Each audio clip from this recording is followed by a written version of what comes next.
यदि कड़ी मेहनत आपका हथियार है तो सफलता आपकी गुलाम बन जाएगी। हॅलो वॉरियर्स आणि सर्व भावी अधिकारी, वॉरियर ऑफिसर या तुमच्या लाडक्या एज्युकेशनल चॅनलवर मी सुप्रिया तुम्हा सर्वांचं मनपूर्वक स्वागत करते। आज मी वास्तवाशी रिलेटेड काही गोष्टी बोलणार आहे, म्हणजे येणारी 11 तारखेची एक्झाम, कोरोना, त्याचबरोबर काही वॉरियर्स जे कोरोना पॉझिटिव्ह आहेत, काही वॉरियर्स ज्यांच्या घरातले मेंबर्स कोरोना पॉझिटिव्ह आहेत, काही वॉरियर्स ज्यांची सोसायटी सील आहे, काही वॉरियर्स जे हॉटस्पॉट एरियामध्ये राहतात, ज्यांना घरातून बाहेर पडणे शक्य नाही आहे, ज्यांना हॉल तिकीटची प्रिंटआउट काढणंसुद्धा पॉसिबल नाही आहे, या सगळ्या गोष्टींबद्दल डिस्कस करणार आहे। आणि त्याचबरोबर या परीक्षेच्या टप्प्यावरती ज्या वेळेला एकीकडे आपलं आयुष्य, आपली फॅमिली आणि एकीकडे आपलं स्वप्न, या गोष्टींमध्ये संघर्ष होतो, त्यावेळेला आपण एक्झॅक्टली या सगळ्या परिस्थितीचा सामना कशा प्रकारे केला पाहिजे याबद्दलचं डिस्कशन आजच्या व्हिडिओमध्ये आहे। हा व्हिडिओ कम्प्लिटली वास्तवाशी रिलेटेड असेल, त्यामुळे जिथे पण कुठे तुम्हाला असं वाटेल की हे मला पटत नाही आहे किंवा हे काहीतरी चुकीचं चाललं आहे, तिथे प्लीज तुम्ही हा व्हिडिओ स्किप करा। तुम्ही जर थोडाफार विश्वास ठेवत असाल माझ्यावरती तर हा व्हिडिओ शेवटपर्यंत पहा, नक्कीच तुम्हाला काहीतरी नवीन शिकायला मिळेल याच्यातून। हा व्हिडिओ बनवण्यापाठीमागे बरीचशी कारणं आहेत। 2-3 दिवस झालं ग्रुपवरती डिस्कशन होतं की एक्झाम पुढे ढकलली जाणार, एक्झाम होणार नाही किंवा पुढे ढकला अशी मागणी केली जात होती। त्याचबरोबर आता आयोगाची प्रिपरेशन जर आपण पाहिली, आयोगाचे वेगवेगळे नोटिफिकेशन जर आपण पाहिले, तर आपल्याला अंदाज आलेला आहे की काहीही झालं तरी एक्झाम काही पुढे जाणार नाही आहे। आयोगाने पूर्ण तयारी केलेली आहे परीक्षा घेण्याची, आणि अशातच खूप जणांचे रिपोर्ट पॉझिटिव्ह यायला लागले, काही जणांचे फॅमिली मेंबर्स पॉझिटिव्ह आहेत, काही जणांची बिल्डिंग सील आहे। या सगळ्यामध्ये एक्झॅक्टली करायचं काय, तर इथे मी दोन्ही वॉरियर्ससाठी, म्हणजे दोन्ही प्रकारच्या वॉरियर्ससाठी बोलणार आहे, ज्यांना एक्झाम द्यायचीच आहे आणि ज्यांना देणं शक्य नाही आहे किंवा ज्यांना द्यायची नाही आहे, या सगळ्याचबद्दल आपण डिस्कस करणार आहोत। पहिल्यांदा आपण ज्यांना एक्झाम द्यायची आहे त्यांच्याबद्दल बोलूयात। आत्तापर्यंत केलेला अभ्यास हीच तुमची सगळ्यात मोठी ताकद आहे, राईट। म्हणजे इथे बाकीच्या अडचणी तुमच्यासमोर शून्य असतील जर तुम्हाला तिथंपर्यंत पोहोचायचं असेल तर। पूर्ण व्हिडिओ पहा, असं अजिबात समजून घेऊ नका की ज्यांना जाणं शक्य नाही आहे किंवा ज्यांना खरोखरच अडचणी आहेत त्यांच्याबद्दल मी काहीतरी वेगळं बोलते किंवा त्यांच्याकडे दुर्लक्ष करते, नाही। मी फक्त त्या लोकांबद्दल बोलते ज्यांना पॉसिबल आहे सेंटरपर्यंत जाणं, ज्यांच्याकडे एवढी परिस्थिती वाईट नाही आहे, ज्यांच्याकडे एवढे जास्त कोरोना पेशंट नाही आहेत, पण तरीसुद्धा कुठेतरी आजूबाजूच्या लोकांच्या गोष्टी ऐकून, म्हणजे टेलिग्रामवरती असेल किंवा सोशल मीडियावरती इतर ठिकाणच्या न्यूज ऐकून जे निगेटिव्ह होत आहेत त्यांच्यासाठी पहिल्यांदा मी सांगत आहे। म्हणजे 1000 वेळा जी गोष्ट मी तुम्हाला सांगितली तीच गोष्ट पुन्हा एकदा मी सांगते। आत्तापर्यंत जो अभ्यास केला आहे त्याच्यावरती जर भरोसा असेल तर त्याच भरोशावरती आपल्याला पेपरला जायचं आहे। तोच विश्वास जो आहे तो तुम्हाला या सगळ्या गोष्टीतून तारून नेईल, ठीक आहे। त्याच्यामुळे आजूबाजूला काय घडतंय, कोण काय बोलतंय, पेपर सोपा पेपर अवघड या डिस्कशनमध्ये तर अजिबात पडू नका, ठीक आहे। उरतो प्रश्न करंट अफेअर्सचा, तर प्रत्येकाने आपल्या आपल्या परीने अभ्यास करून करंट अफेअर्सबद्दल तुम्हाला ऑलरेडी सांगितलेलं आहे की कुठंपासून कुठपर्यंत येऊ शकतात, कशा पद्धतीने तुम्हाला प्रिपेअर राहायचं आहे करंट अफेअर्सच्या बाबतीत, आणि तुम्ही तसे प्रिपेअर राहिला पण असाल।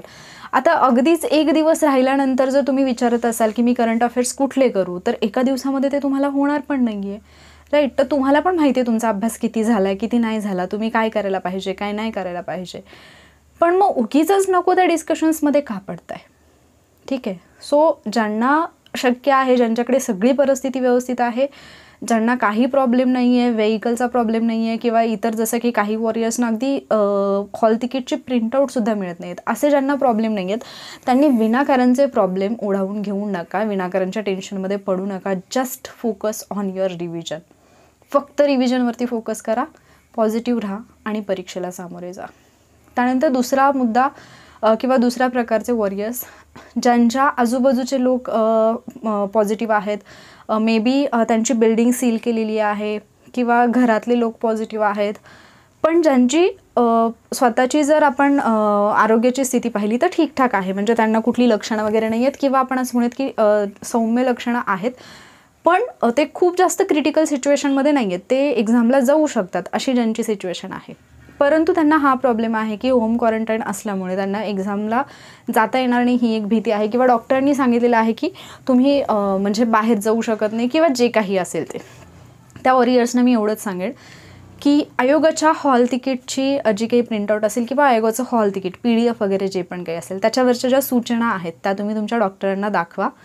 त्यांना सांगा की ज्या विद्यार्थ्यांमध्ये अशा प्रकारची लक्षणं आढळत आहेत किंवा जे विद्यार्थी पॉझिटिव्ह येत आहेत त्यांच्यासाठी आयोगाने सेपरेट सिटिंग अरेंजमेंट केलेली आहे.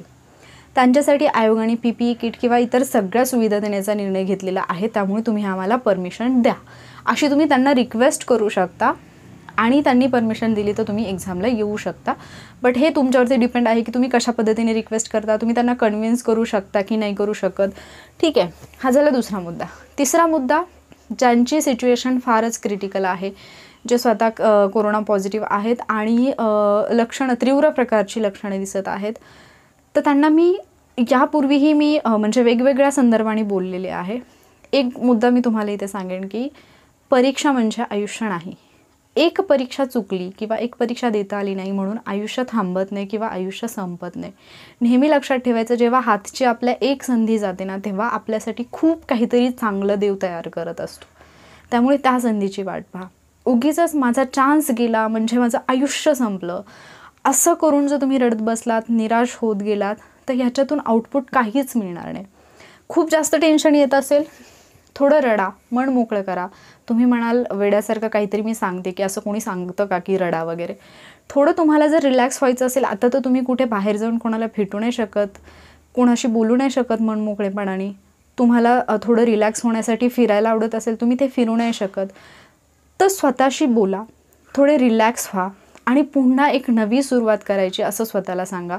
पुढच्या वेळचा अटेम्प्ट अगदी चांगल्या पद्धतीने मी देईन हे स्वतःला कन्व्हिन्स करा.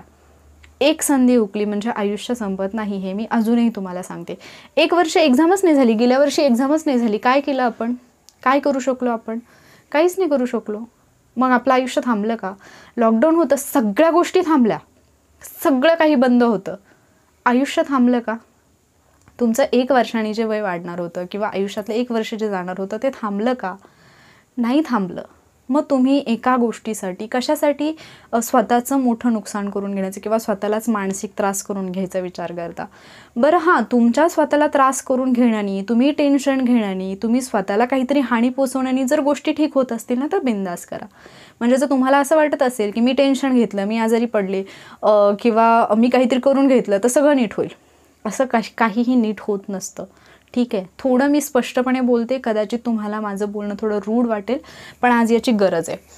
एका वॉरियरनी मला मेसेज केला होता. हे मी जे अगदी स्वस्थ आहेत, एकदम व्यवस्थित आहेत आणि ज्यांना उगीचच काही कारण नसताना अभ्यास सोडून बाकी गोष्टींमध्ये फार इंटरेस्ट आहे ना, त्यांच्यासाठी सांगते.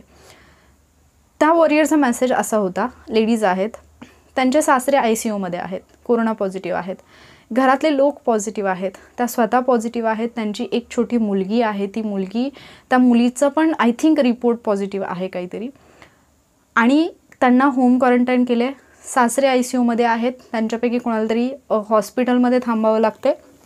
या सगळ्या गोष्टी असताना त्या वॉरियरला, मॅम मला पेपरला जायचं आहे, मला कळत नाही की काय करू, आम्हाला घरातून बाहेर जायला परमिशन दिलेलं नाही आहे, असा एक मेसेज त्यांचा आला. आणि एकीकडे म्हणजे जिथे काहीच प्रॉब्लेम नाही आहे तिथे आपण एक्झामसाठी किंवा परीक्षेला टाळण्यासाठी किंवा इतर गोष्टींसाठी कशा पद्धतीने आपण रिॲक्ट होतो, आणि एका ठिकाणी या व्यक्तीची तळमळ, या 2 गोष्टी जेव्हा माझ्या डोळ्यासमोर येतात तेव्हा मला कळत नाही की म्हणजे या गोष्टीला रिॲक्ट कसं व्हावं.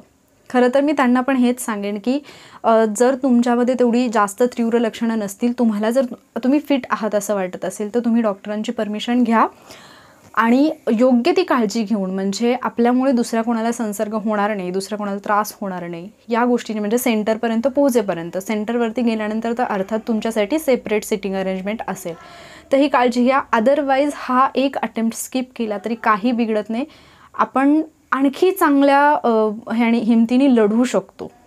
ही एक परीक्षा म्हणजे आयुष्य नाही.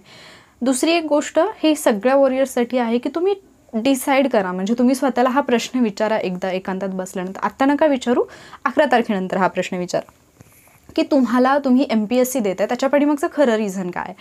म्हणजे मला अधिकारी व्हायचं आहे, ते माझं पॅशन आहे, मला खरंच म्हणजे असतात, प्रत्येकाची कारणं वेगवेगळी असतात, की फक्त मला एक नोकरी हवी आहे, उपजीविकेचं साधन हवं आहे, मला काहीतरी कमवायचं आहे म्हणून अधिकारी व्हायचं आहे, हे ठरवा. जर फक्त तुम्हाला पैसा कमवायचा आहे, लाईफमध्ये काहीतरी तुम्हाला एक साधन पाहिजे जगण्यासाठी उपजीविकेचं म्हणून जर तुम्ही करत असाल तर हजारो मार्ग आहेत.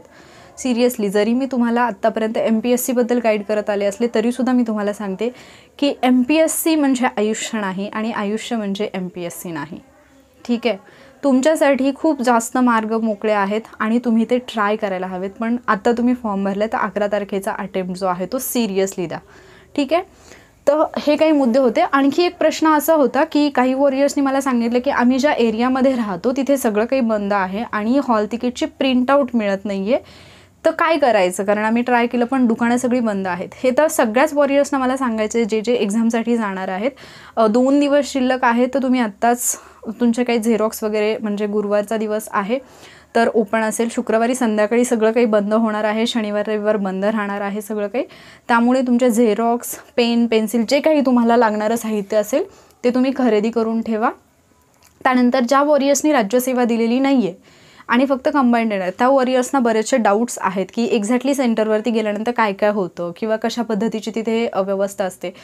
तर या बाबतीत प्रत्येक वॉरियरला, म्हणजे प्रत्येक सेंटरनुसार जो एक्सपिरियन्स आहे तो वेगवेगळा आहे. काही ठिकाणी खूप जास्त कंपल्शन होते, काही ठिकाणी अगदी रिलॅक्स चाललं होतं सगळं, काही ठिकाणी जे हँड ग्लोव्ज किंवा जे त्यांच्याकडून किट मिळणार होतं ते किट मिळालं होतं, काही जणांना ते मिळालं नव्हतं, काही जणांना एका पेपरला मिळालं, काही जणांना एका पेपरला मिळालं. तर या सगळ्या गोष्टी ज्या आहेत त्या सगळ्या गोष्टींचा म्हणजे प्रत्येकाचा एक्सपिरियन्स वेगळा आहे. म्हणजे फक्त एका व्यक्तीने सांगितले की अरे आमच्या सेंटरला असं असं होतं म्हणून लगेच त्याचा बाऊ पण करून घेऊ नका की हे असंच असेल, किंवा एखाद्या व्यक्तीने असं सांगितलं की अरे काही नाही बिंदास जा म्हणून खूप रिलॅक्स पण होऊ नका. ठीक आहे, तिथे गेल्यानंतर कंपल्सरी असणाऱ्या गोष्टी तर ह्या आहेत की तुम्हाला मास्क तर लावावंच लागणार आहे. हँड ग्लोव्ज सगळ्याच ठिकाणी कंपल्सरी केलेलं नव्हतं. ठीक आहे, हँड ग्लोव्ज कंपल्शन नव्हतं. सॅनिटायझर कंपल्सरी होतं, सगळ्यांना ते स्वतःच देत होते. त्याचबरोबर ते तुमचं बॉडी टेम्परेचर चेक करतात, जी आपण screening test, thermal screening test म्हणतो, ती कंपल्सरी होतच असते. आणि त्यांनी जे काही रूल्स सांगितले ते मात्र आपल्याला तिथे फॉलो करायचे आहेत व्यवस्थितपणे. ठीक आहे, सोशल डिस्टन्सिंग असेल किंवा कुणाच्या वस्तू न घेणं, शेअर न करणं, या सगळ्या गोष्टींची काळजी तुम्हाला घ्यायची आहे. ठीक आहे, तर ज्यांना प्रिंटआउटचा प्रॉब्लेम येतो त्यांना मला स्पेसिफिकली हे सांगायचं आहे की जर तुमच्याकडे आत्ता सगळी दुकानं झेरॉक्सची बंद असतील, प्रिंटआउट मिळत नसेल, तर तुम्हाला काय करायचं आहे. मेडिकल तर सगळीकडे चालू आहेत कारण ते अत्यावश्यक सेवेमध्ये येतात. करेक्ट. सो काही मेडिकलमध्ये झेरॉक्स मशीन असते, त्यांना म्हणजे त्यांचे बिल वगैरे प्रिंट करायचे असतात, सो ते ठेवतात. जनरली सगळ्या मेडिकलमध्ये असते.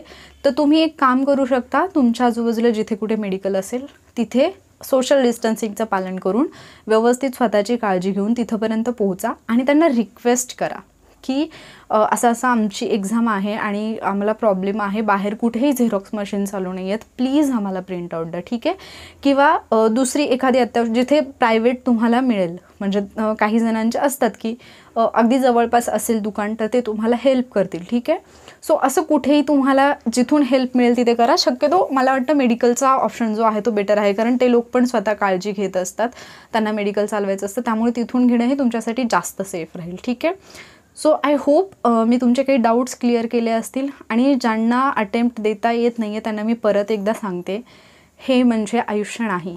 एक अटेम्प्ट देता आला नाही म्हणून तुमचं आयुष्य थांबत नाही, आयुष्य संपत नाही आणि ते आपल्याला थांबूही द्यायचं नाही आणि संपूही द्यायचं नाही आहे. ठीक आहे, अरे खूप जास्त हिंमतवाले आहोत आपण, अजून लढूयात, आणखी एक चान्स मिळाला म्हणूयात. आणि मी जे तुम्हाला आधीच सांगितलं ना, खरंच जेव्हा एक संधी जाते ना तेव्हा आपल्यासाठी खरंच खूप काहीतरी बेटर तयार होत असतं. कदाचित यावर्षीचा कंबाईनचा अटेम्प्ट तुम्ही देऊ शकला नाही, ज्याचं तुम्हाला खूप वाईट वाटत असेल, कदाचित पुढच्या वर्षी तुम्ही राज्यसेवा क्रॅक कराल, असं सुद्धा होऊ शकतं. त्यामुळे कितीही वाईट सिच्युएशन आली तरी स्वतःला सावरा, स्वतःला आधार द्या आणि पॉझिटिव्हली त्या गोष्टीकडे पहा. आय होप मला जे काही तुम्हाला सांगायचं होतं ते तुमच्यापर्यंत पोहोचलं असेल. फक्त एवढीच रिक्वेस्ट आहे की स्वतःची काळजी घ्या. तुम्ही ठीक असाल तर सगळ्या गोष्टी ठीक आहेत, तुम्ही जर ठीक नसाल, तुमची तब्येत ठीक नसेल तर या सगळ्या गोष्टींना काहीच अर्थ नाही आहे. त्यामुळे सगळ्यात पहिल्यांदा स्वतःची काळजी घ्या, सांगितलेले रूल्स व्यवस्थित फॉलो करा, शांत राहा. जेवढं तुम्ही शांत राहाल तेवढं तुमच्या फायद्याचं आहे. कोणत्याही कुणाच्याही गोष्टींनी वायबल होऊ नका. आणि जे छोटे छोटे प्रॉब्लेम्स, जसं मी आत्ताच सांगितलं, काही वॉरियर्सनी माझ्यासोबत डिस्कस केले, असे काही छोटे छोटे प्रॉब्लेम्स असतील जे मेंटली तुम्हाला परेशान करत असतील, तर ते तुम्ही नक्की कमेंटमध्ये शेअर करा. मी माझ्या परीने तुम्हाला हेल्प करण्याचा नक्की प्रयत्न करेन. आय होप हा व्हिडिओ तुम्हाला थोडंफार तरी रिलॅक्स करून जाईल येणाऱ्या एक्झामपर्यंत. जर तुम्हाला हा व्हिडिओ हेल्पफुल वाटला असेल तर लाईक नक्की करा आणि त्याचबरोबर वॉरियर ऑफिसर या तुमच्या लाडक्या एज्युकेशनल चॅनलला सबस्क्राईब नक्की करा. थँक्यू.